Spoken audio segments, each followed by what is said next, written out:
magbablog kami. Guys, nasira ng pinsan niya yung ulit yun, te. Yan, nangunga kami ng mulberry dito sa likod ng bahay. Maambon yata. Maambon. Puro green dito, be. Sa kabila. Sige.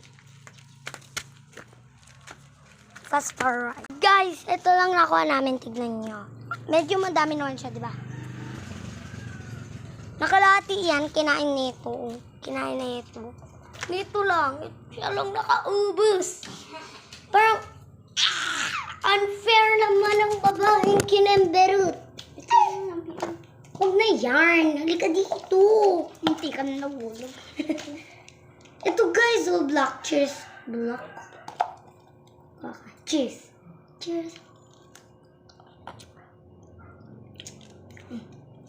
So, pag nandito yung babae niyang pinsan, ang konti lang talaga, like, isa or dalawa, tatlo lang yung nakuha natin, diba? Kulit yung aso ang kulit. So, yun, guys. Tignan niyo yung aso ko. New haircut. Bawal ka nga rito. So, another bite. Look at this bite. Cheers. Kuha ka. Tapos, parinig natin. Lika dito, lapit ka. Wait, ang bite na. Lika dito, tay. Bilis. Uy! Okay. Cheers.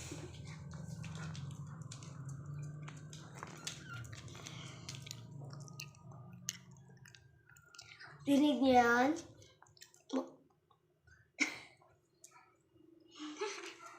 Hala, ate!